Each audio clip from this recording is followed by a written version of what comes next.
Bueno, como introducción a esta lectura, nos dice que la cultura es tan antigua como lo son los diferentes grupos humanos que conforman la humanidad, pero que realmente el análisis cultural que hacen los sociólogos o los antropólogos, pues dentro de cada una de las culturas es prácticamente una ciencia nueva que tiene aproximadamente un siglo y en el cual utilizan métodos, conceptos y teorías para poder estudiar las diferentes culturas del mundo.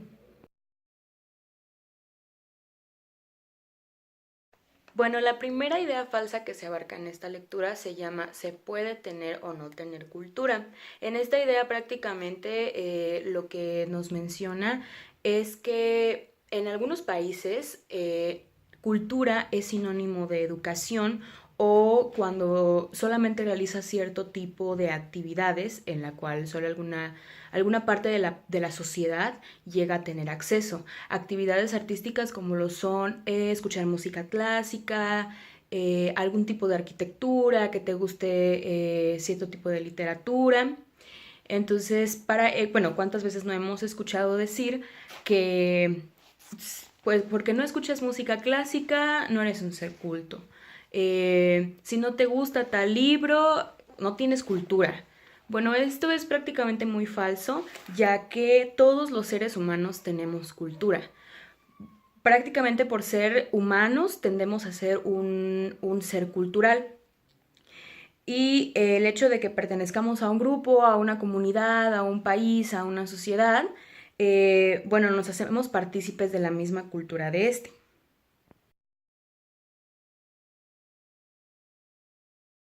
Segunda idea falsa. Hay una jerarquía natural entre culturas y entre subculturas. Como ya se indica en la parte inicial de la lectura, la cultura humana no es una, es tan polifacética y variada como la humanidad misma. De hecho, la cultura humana es como un mosaico, nos dice el autor, porque está compuesta de una cantidad enorme de culturas pasadas y presentes.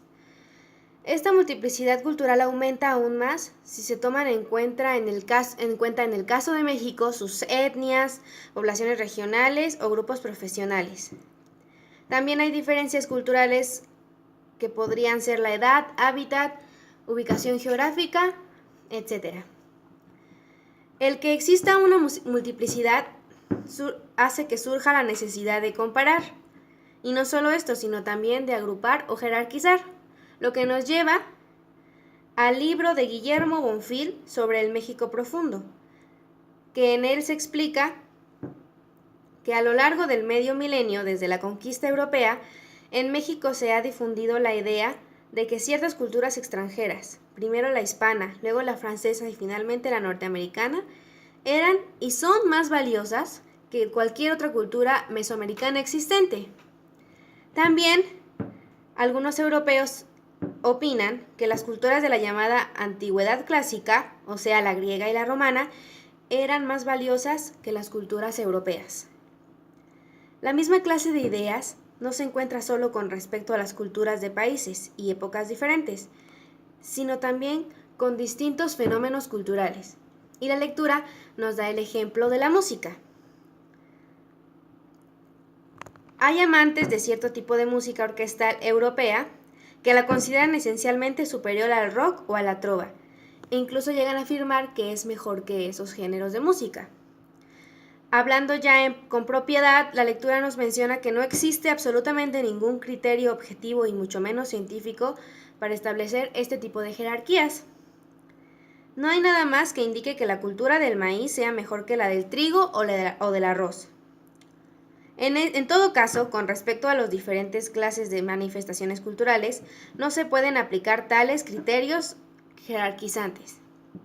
Lo único que se puede decir es que a uno le gusta más esta expresión y a otro más aquella. Quiere decir que es una situación más de gustos personales que de los ámbitos culturales en sí. Esta jerarquización de subculturas y de expresiones culturales va casi siempre de la mano con la jerarquización social que existe entre personas ricas y personas pobres, que se puede referir también como alta cultura o baja cultura. Pero esta clasificación solo refleja determinada distribución de poder en una sociedad y época dada. No tiene nada que ver con los contenidos culturales respectivos. Y eso es la segunda idea falsa. Falsas es que existen culturas puras y culturas mezcladas. Esta idea tiene un origen desde la época de la colonia, en donde se veía que el mestizaje era algo impropio y se veía como algo negativo, pues no tenía o no cumplía con una característica en especial. Esta teoría o esta idea no solamente ha prevalecido hasta nuestros días, sino en algunas estratosferas ha ganado cierta popularidad, pues se ve que en ciertos individuos que cumplen con ciertas características y rasgos físicos son mayormente beneficiados. Sin embargo, es una locura pensar que en estos días, en esta época, exista un individuo que sea 100%, que sea consciente 100% de cuál es su origen y que sea netamente puro, pues somos una mezcla de todo. La idea falsa que se tiene sobre la cultura es acerca de los recintos y el creer que estos son propios para crear y desarrollar cultura, como son los museos, las bibliotecas y los teatros. La educación escolar ha facilitado demasiado esta creencia, pues hace pensar a las nuevas generaciones que esta idea es la correcta acerca de la cultura. Lo que tienen en común estos hogares para la cultura es que una muy pequeña parte de la población tiene acceso a ellos. En algunas ocasiones, antropólogos, sociólogos, sin querer, también contribuyen a esta idea, pues demeritan a la cultura llamando cultura popular a las tradiciones, las fiestas, las costumbres. Y también tienen un error al pensar que estas no pueden modificarse o alterarse en algún momento, sino que deben de estar tal y como se crearon desde un principio. Sin embargo, debemos de tener en cuenta que la cultura, todas las culturas y sus manifestaciones son algo vivo, algo que surge y se transforma sin cesar y a veces incluso desaparecen después de haber existido por un tiempo. Bueno, la última y quinta idea falsa que nos muestra la lectura es la existencia de la cultura depende del Estado. Bueno, en esta concepción hay ciertos elementos verdaderos, ya que en México las instituciones que de alguna manera tienen que ver con la creación de alguna cultura especializada, de la conservación del patrimonio cultural o de crear espacios en común recreativos, pues son precisamente estas instituciones gubernamentales como lo es la Secretaría de las Culturas y las Artes de México, las escuelas de bellas artes, los museos, las radios, etcétera, etcétera.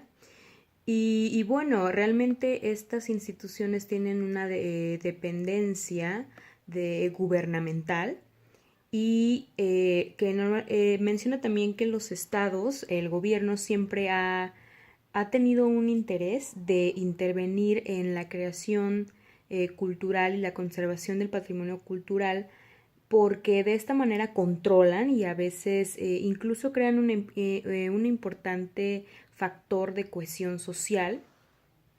Y bueno, menciona como por último también que aunque los estados y las instituciones suelan traer, al igual que los museos, los teatros, las bibliotecas, eh, el ámbito realmente el ámbito de la creación y reproducción cultural es mucho más amplio que el ámbito de las instituciones estatales.